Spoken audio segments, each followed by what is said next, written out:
L'incendie dans le Var est officiellement fixé, annonce la préfecture, France Info.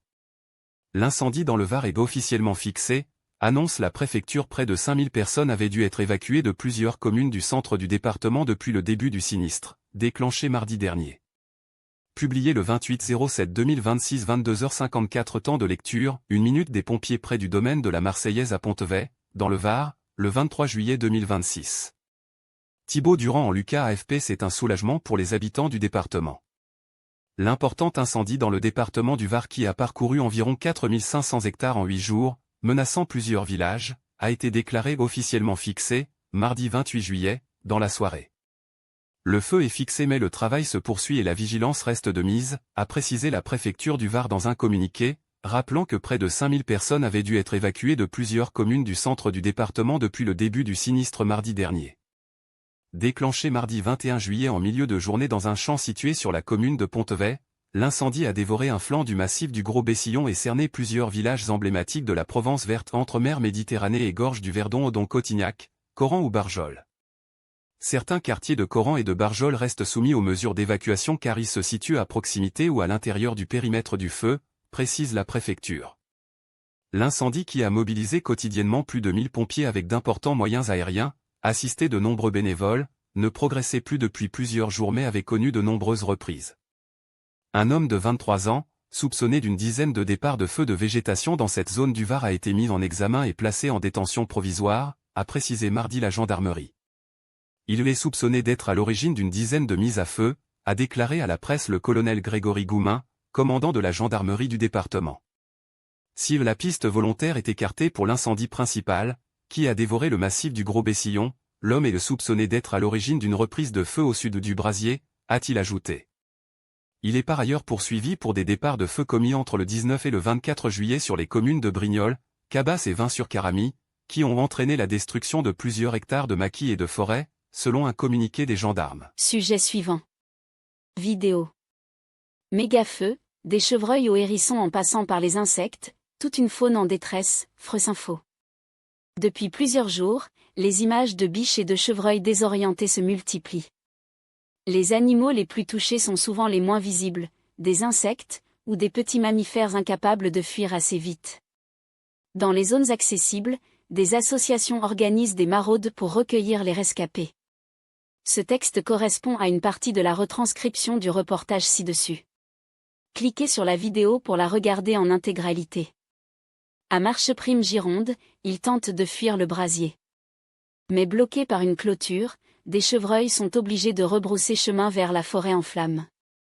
Piégés par le feu et ses fumées toxiques, les animaux sont les victimes directes des incendies. Hérissons, oisillons, insectes ou encore lézards, beaucoup ont péri, incapables de fuir. D'autres se réfugient où ils le peuvent, comme un chevreuil dans les ruines d'une zone commerciale. Pour venir en aide aux survivants, des bénévoles multiplient les interventions. Un fan a été recueilli par les pompiers dans la matinée du mardi 28 juillet. Il a les 4 pattes complètement brûlées par le feu, puisqu'il a dû marcher des jours, ou des heures en tout cas, dans les braises. On lui a bandé les yeux pour qu'il soit calme pendant le transport. Il est dans la cage, on attend l'adresse du vétérinaire pour partir, explique Rémi Sanchez, chef des équipes de l'association Oanizepou. Direction le centre de soins le plus proche, où le petit chevreuil est pris en charge.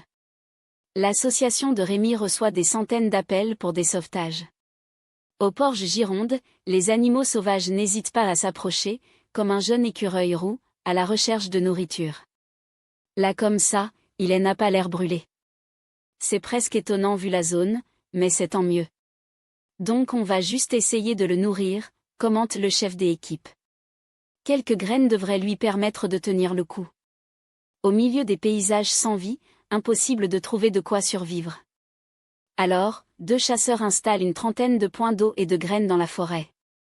Puis ordonner à boire aux animaux. Aux oiseaux, aux chevreuils, aux sangliers, à tous les animaux qui restent, détaille David Deyre, membre de la DFCI Aquitaine. Ainsi que tous ceux qui ne se voient pas, comme les espèces vivant dans les sols. Des insectes aux grands cervidés, il faudra jusqu'à plusieurs décennies pour que l'écosystème se reconstitue. Sujet suivant. L'incendie en Gironde est stabilisé mais avec 14 reprises de feu signalées sur la seule journée de mardi, selon la préfète, France Info. L'incendie en Gironde est stabilisé mais avec 14 reprises de feu signalées sur la seule journée de mardi. Selon la préfète, l'incendie de Gironde a brûlé 42 000 hectares à ce jour, soit la plus grande superficie depuis un feu de forêt meurtrier en 1949. Publié le 28/07/2026 23h30 temps de lecture, 1 minute des pompiers luttent contre le feu à Sommeau-Gironde, le 28 juillet 2026.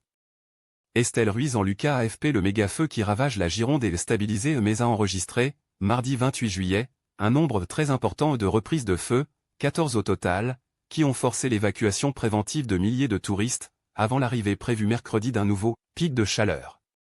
L'incendie est stabilisé et ne progresse pas, a déclaré en fin de journée la préfète du département, Sophie Broca. Pour autant, les pompiers ont fait face à 14 reprises de feu, c'est très important, sur des zones qui avaient déjà été parcourues par le feu. Environ 4000 personnes ont été évacuées par précaution des hébergements touristiques de Lacanau, dans le plus grand calme, puisqu'on avait un peu de temps, s'est satisfait le maire Laurent Perrondet. En raison des températures grimpantes et de forts vents, le commandant Mathieu Jomin, du service départemental de secours et d'incendie, avait jugé dans la matinée que la situation était à minima comparable à celle du 22 juillet, jour où le feu s'est déclenché. Dans l'après-midi, la préfecture de Gironde a annoncé que plusieurs reprises de feu sont observées dans la surface brûlée, tout particulièrement à Lège-Grand-Cros et Marcheprime, soit aux extrémités nord-ouest et sud-est du méga-feu. Avec des survols de Canadair au-dessus de Lège-Cap-Ferret, où la fumée est revenue dans tout le village. Ces récidives sont un témoignage de la précarité de la situation, avertissait le commandant Jomin. Pour prévenir de nouvelles récidives, la DFCI Défense des forêts contre les incendies a réalisé 121 km de pare-feu, selon son président Bruno Lafont. L'incendie de Gironde a brûlé 42 000 hectares à ce jour, soit la plus grande superficie depuis un feu de forêt meurtrier dans les Landes de Gascogne en 1949 qui avait ravagé environ 50 000 hectares. Passé à midi en vigilance jaune canicule, la Gironde et les Landes s'apprêtent à vivre selon Météo France un fort pic de chaleur. Sujet suivant. Info France Info. Le Porge a été sacrifié. Un collectif d'habitants de cette commune de Gironde se constitue en vue d'une action judiciaire, après l'incendie qui a ravagé leur maison, France Info. Info France Info. Le Porge a été sacrifié. Un collectif d'habitants de cette commune de Gironde se constitue en vue d'une action judiciaire, après l'incendie qui a ravagé leur maison. Ces habitants soutiennent que la commune a été abandonnée face au feu, avec un résultat catastrophique puisque près de 200 maisons ont été détruites. Leur avocat annonce à France Info qu'il y aura sûrement un dépôt de plainte pénale et, sans doute aussi des actions sur les plans administratifs et civils.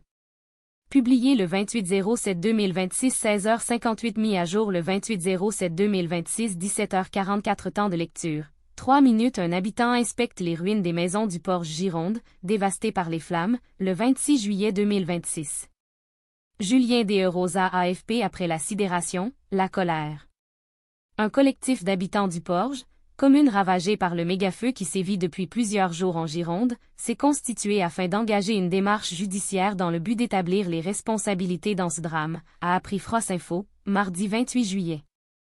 Sur le groupe WhatsApp qu'ils ont créé, ils sont déjà plus de 500 personnes.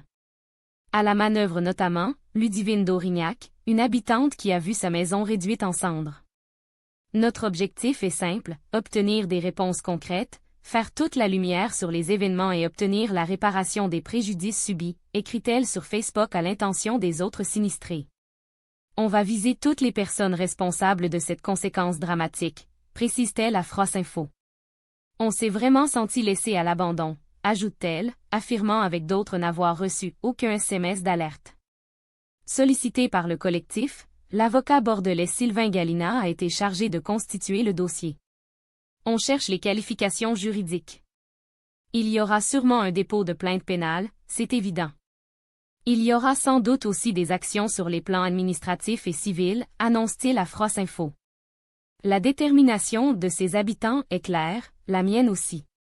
De nombreux habitants interrogés par France Info et différents médias estiment que les moyens ont cruellement manqué pour faire face à l'incendie qui a complètement détruit 185 maisons, selon le décompte de la mairie de cette commune de 3400 habitants, en particulier dans la nuit du jeudi 23 au vendredi 24 juillet. Certains affirment même que ces moyens ont été détournés au profit de la défense du Cap-Ferret et de ses luxueuses villas. Le Porge a été sacrifié sur l'autel de la presqu'île du Cap-Ferret, assure Delphine, dont la maison a été brûlée au niveau de la route des lacs. On a été totalement abandonné au niveau du système d'évacuation, renchérit Émilie, qui a elle aussi perdu sa maison dans le même quartier. Je vais me renseigner pour rejoindre ce collectif pour porter plainte car de vraies fautes graves ont été commises, estime Alexis, qui accuse les autorités de n'avoir pas mis les moyens qu'il fallait et d'avoir priorisé d'autres secteurs.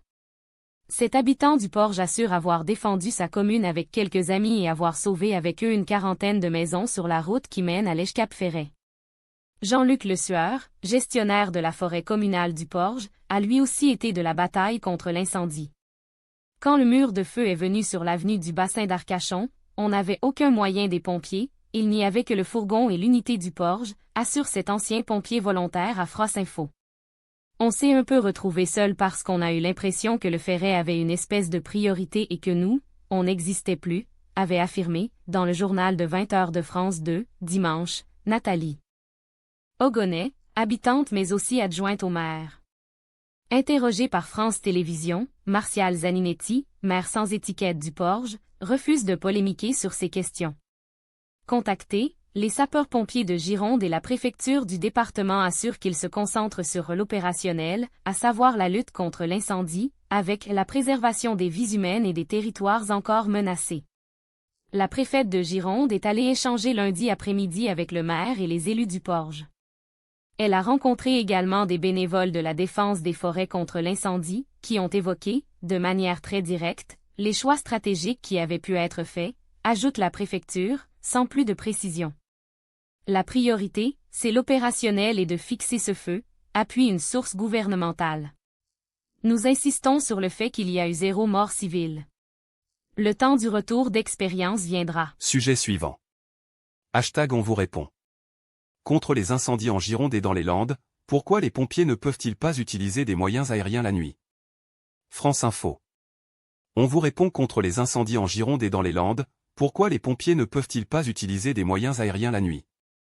En visite à Bordeaux lundi, Emmanuel Macron a été alerté sur un manque, les avions et hélicoptères ne peuvent pas intervenir la nuit pour combattre les flammes. Publié le 28/07/2026 17h03 temps de lecture, 2 minutes un avion bombardier Dash largue du retardant au-dessus d'une forêt près de Marcheprime, à une trentaine de kilomètres de Bordeaux-Gironde, le 27 juillet 2026. Alain Jocard AFP. Les semaines à venir seront dures et on doit tenir. Emmanuel Macron s'est rendu à Bordeaux, lundi 27 juillet, pour rencontrer les pompiers et des élus de Gironde mobilisés pour gagner la bataille contre l'incendie qui a déjà ravagé plus de 42 000 hectares dans le département. Le président a appelé à rester unis et a assuré qu'il fallait continuer à se battre. Il a échangé avec la préfète de région, Sophie Broca, et Marc Vermeulen, directeur du service départemental d'incendie et de secours SDIS de la Gironde. Après avoir abordé le chemin parcouru par l'incendie depuis son départ, à Sommeau, mercredi, le chef de l'État a demandé au directeur du SDIS quels étaient les besoins matériels et humains sur le terrain. La réponse de Marc Vermeulen a été claire, il faut pouvoir utiliser les moyens aériens également la nuit. À ce jour, en France, les avions bombardiers d'eau ne sont en effet pas autorisés à voler une fois la nuit tombée. Pour quelle raison? La question a été posée dans le live de France Info dans le cadre de l'opération On vous répond.